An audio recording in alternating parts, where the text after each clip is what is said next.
नमस्कार, मैं विनोद कुमार शुक्ला। अड्डा पर आपका स्वागत है। समाजवादी पार्टी ने कल उत्तर प्रदेश में जो दो विधानसभा के उपचुनाव होने वाले हैं, उनमें से 6 पर अपनी दावेदारों के नाम घोषित कर दिए।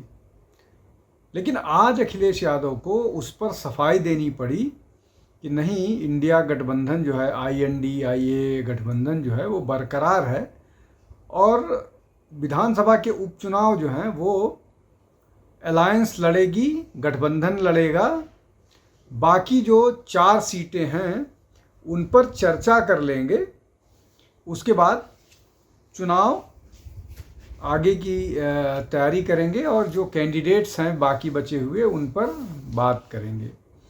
अब ये बात अखिलेश की तरफ से हो गई, लेकिन इस मामले में जो गठबंधन के बाकी लोग हैं, जो कांग्रेस आप कह लीजिए, वो इस मामले में बेखबर है। जब उसको पूछा गया कल इस मामले में कि क्या जो इलेक्शन के कैंडिडेट्स घोषित किए गए हैं उस पर उनको कोई जानकारी है, तो उन्होंने इस बात को साफ वो किया कि नहीं, मुझे इस बारे में कोई जानकारी नहीं है। वो अपने कैंडिडेट घोषित कर सकते हैं, लेकिन गठबंधन साथ लड़ेगा, इस तरह की बात उन्होंने कही।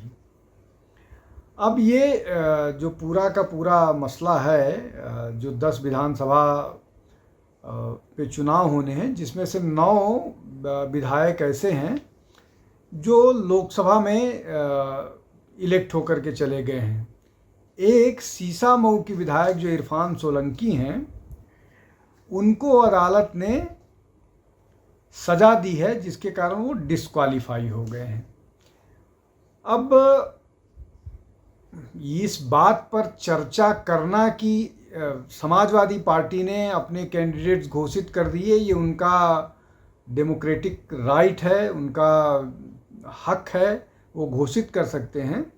लेकिन जिस तरह से 2 दिन पहले लोकसभा के चुनाव में हार हुई है इंडिया गठबंधन के एक बड़े घटक कांग्रेस की, उसके बाद यूनिलेटरली एक तरफा समाजवादी पार्टी का अपने कैंडिडेट्स को घोषित कर देना निश्चित तौर पर थोड़ा सा घटक दलों के लिए चिंता का विषय है। और इसमें जब से चुनाव घोषित हुए हैं 8 तारीख को, उसके बाद से कांग्रेस पर लगभग सभी उनके जो विरोधी मतलब सभी उनके घटक दल हैं, INDI के पार्टनर दल जो हैं, वो लगातार उन पर आक्रमण कर रहे हैं। चाहे वो तृणमूल कांग्रेस हो, चाहे वो राष्ट्रीय लोकदल हो, क्षमा कीजिएगा, चाहे वो राष्ट्रीय जनता दल हो, चाहे वो समाजवादी पार्टी हो, ये सारे लोग उन पर आक्रामक हो रहे हैं। और उसी दृष्टि से इसको देखा जा रहा है जिस तरह से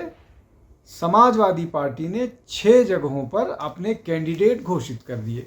अब समाजवादी पार्टी ने किन किन जगहों पर अपने कैंडिडेट घोषित किए हैं? करहल से उन्होंने तेज प्रताप यादव को उतारा है। समाजवादी पार्टी ने तेज प्रताप यादव भतीजे हैं, मतलब अखिलेश के परिवार से हैं, और लालू प्रसाद यादव के दामाद हैं। उसके अलावा शोभावती वर्मा को कटहरी से चुनाव लड़ाया जा रहा है, उनको टिकट दिया गया है। ये अंबेडकर नगर की सीट है और यहाँ से शोभावती यादव के पति विधायक थे, अब वो लोकसभा में चले गए हैं। अजीत प्रसाद जो हैं, उनको मिल्कीपुर से उतारा जा रहा है।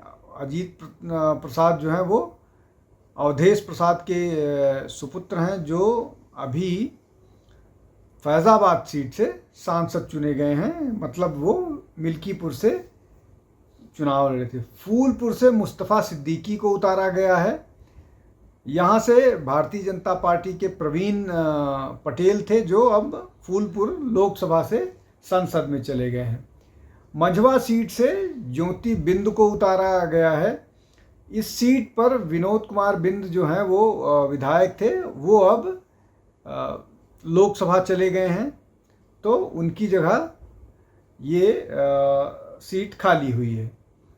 मैंने जैसा पहले कहा, नसीम सिद्दीकी जो हैं वो सीसामऊ से विधायक थे, लेकिन वो अब डिस्क्वालीफाई हो गए हैं क्रिमिनल केस में उनको सजा होने के कारण। खैर पर अभी नाम नहीं घोषित हुआ है, ये सीट बीजेपी के पास है। उसके अलावा मीरापुर आरएलडी के पास है। कुंदरकी पर अभी नाम नहीं घोषित किया गया है, यहाँ से जियाउर रहमान बर्क एमएलए थे, अब वो लोकसभा चले गए हैं संभल से। उसके अलावा गाजियाबाद से भारतीय जनता पार्टी के एमएलए थे गर्ग साहब, अब वो लोकसभा चले गए हैं गाजियाबाद लोकसभा से। तो ये जो कुल 10 सीटें हैं, इन 10 सीटों में से 6 पर समाजवादी पार्टी ने अपने दावेदार घोषित कर दिए हैं। इन 6 में से सिर्फ फूलपुर सीट ऐसी है जिस पर भारतीय जनता पार्टी का एमएलए था और वहाँ पर उन्होंने अपनी सीट घोषित कर दी है। अभी जिसमें खैर जो है कुंदरकी, इस पर उनको अपने कैंडिडेट का नाम घोषित करना है और बाकी सारी सीटों पर तो वो पहले से ही वो है। मंझवा सीट जो है वो भी बीजेपी के पास थी, तो मंझवा सीट 2 सीटें ऐसी हैं जो उन्होंने 6 घोषित की हैं, उसमें से 2 सीटें ऐसी हैं फूलपुर और मंझवा जहां पर समाजवादी पार्टी का एमएलए नहीं था। मतलब 4 उन्होंने ऑलरेडी घोषित कर दिए जहां से उनके एमएलए थे। कुंदरकी पे भी नहीं घोषित किया है, तो 5वीं वो हो जाएगी, तो वो तो किसी को देने वाली भी नहीं है समाजवादी पार्टी, वो तो खुद लेगी। तो इस दृष्टि से वो 7 सीटों पर अपने दावेदार मान के चलिए। 3 सीटें बचती हैं, 3 में से भी कांग्रेस को कितनी सीटें समाजवादी पार्टी देने के लिए तैयार होगी, इसलिए कि इनमें बहुत सारी सीटें ऐसी हैं जिसमें कांग्रेस ने जो अलग चुनाव लड़ी थी 2022 का विधानसभा, उसमें बहुत सारी सीटें ऐसी हैं जिसमें कांग्रेस के कैंडिडेट्स को 1% वोट भी नहीं मिला था। तो क्या उन सीटों पर समाजवादी पार्टी कांग्रेस को कंसीड करेगी कोई सीट? ये बड़ा मुश्किल सा दिख रहा है। कुछ संभावना जो है वो समझ में आती थी फूलपुर, जहाँ पर वो कोई संभावना बन सकती थी, इसलिए अभी इलाहाबाद सीट जो है वो कांग्रेस ने जीता है। उसके अलावा तो कोई सीट ऐसी नहीं दिख रही है जहाँ से कांग्रेस अपनी दावेदारी मजबूती के साथ बता सके। लेकिन अब जब ये इन सीटों पर नाम घोषित कर दिया है, बीजेपी ने अभी अपने नाम घोषित नहीं किए हैं किसी उस पर, लेकिन बीजेपी ने जो चुनाव प्रबंधन के नाम पर किनको जिम्मेदारी मिली है उसको लेकर के एक एक सीट पर 3-3 मंत्रियों को लगा दिया है, बड़े बड़े सारे के सारे बड़े नेताओं को भारतीय जनता पार्टी ने। और कुंदरकी पर जो मुख्यमंत्री योगी आदित्यनाथ हैं वो खुद फोकस कर रहे हैं। कुंदरकी जो है वो फैज़ाबाद लोकसभा के अंतर्गत आती है और अयोध्या विधानसभा के बगल की सीट है, तो इसलिए वहाँ पर उस सीट को मुख्यमंत्री योगी आदित्यनाथ ने अपनी प्रतिष्ठा का प्रश्न भी बना रखा है और उसको जीतने के लिए हर संभव प्रयास कर रही है। इसमें कुछ सीटें ऐसी हैं जैसे फूलपुर बड़े कम मार्जिन से भारतीय जनता पार्टी लगभग 4-4.5 हज़ार से जीत के आई थी, तो ये भाजपा के लिए कमज़ोर सी सीट दिख रही है। दूसरी तरफ समाजवादी पार्टी के लिए करहल जो है वो केक वॉक जैसा है, कुंदरकी केक वॉक जैसा है। भारतीय जनता पार्टी के लिए गाजियाबाद केक वॉक जैसा है। उसके अलावा मंझवा भी बीजेपी के लिए मुश्किल नहीं होगा। तो कुल मिलाकर के 4 सीटें बीजेपी के पास है, एक राष्ट्रीय लोकदल के पास है और बाकी जो है वो 5 सीटें अभी मतलब थीं, 5 सीटें जो थीं वो समाजवादी पार्टी के साथ थी। अब इसमें एक महत्वपूर्ण बात ये है कि जो आरएलडी के पास जो सीट है मीरापुर, वो आरएलडी ने तब जीती थी जो वो समाजवादी पार्टी के साथ अलायंस में थे। ये अलायंस की सीट समाजवादी पार्टी के समय उन्होंने जीती थी। खैर के एमपी जो खैर विधानसभा में का चुनाव जीत के आए थे, वो अभी हाथरस के एमपी हो गए हैं। खैर सुरक्षित विधानसभा सीट है। तो अब जब इन 10 सीटों पर चुनाव होना है और चुनाव घोषित होने के बहुत पहले से तैयारियां इस पर शुरू हो गई थी, और ऐसा अनुमान किया जा रहा है कि जो विधानसभा के चुनाव महाराष्ट्र और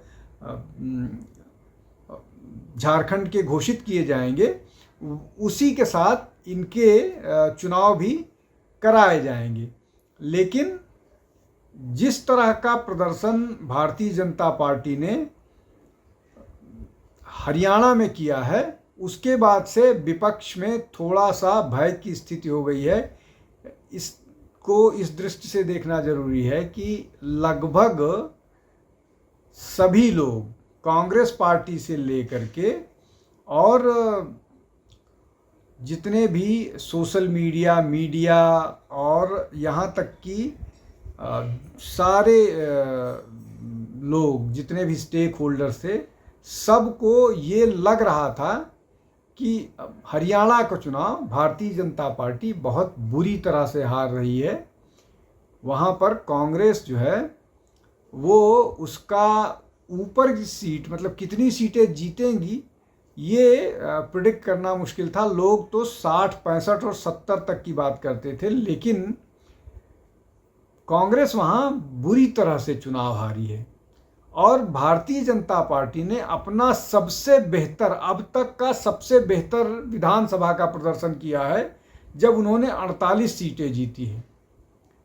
और उनके जो 3 रेबल हैं इंडिपेंडेंट होके जीते हैं, और उन तीनों ने भी अनकंडीशनल सपोर्ट करने का निर्णय किया है। उसमें एक राजेश जून है, एक सावित्री जिंदल हैं, और तीसरे एक और कैंडिडेट हैं जो जिन्होंने भारतीय जनता पार्टी को सपोर्ट करने का निर्णय किया है। तो अगर उस दृष्टि से देखें तो ये बड़ा चिंता वाला हो जाता है। देवेंद्र कादियान नाम है, गन्नौर से ये जीते हैं, राजेश जून बहादुरगढ़ से जीते हैं। तो ये एक बड़ा महत्वपूर्ण वो है, और ये इस बात ने, मतलब हरियाणा के चुनाव ने समाजवादी पार्टी समेत कांग्रेस को बहुत चिंता में डाल दिया है। कांग्रेस पहले से ही अपने चुनावी प्रदर्शन को लेकर के, अपने परफॉर्मेंस को लेकर के लगातार चिंता में थी और जूझ रही थी कि किस तरह से वो वापसी करे। लेकिन जिस तरह से कांग्रेस को हरियाणा में झटका लगा है, उससे उबरने में थोड़ा वक्त लगेगा।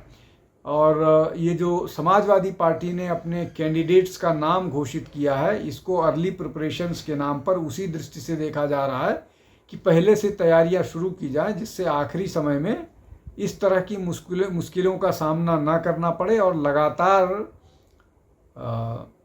समाजवादी पार्टी के मुखिया अखिलेश यादव और उत्तर प्रदेश के मुख्यमंत्री योगी आदित्यनाथ के बीच जुबानी जंग लगातार जारी है। वो दोनों एक दूसरे के खिलाफ बयानबाजी कर रहे हैं, मतलब ये जवाबी चल रहा है।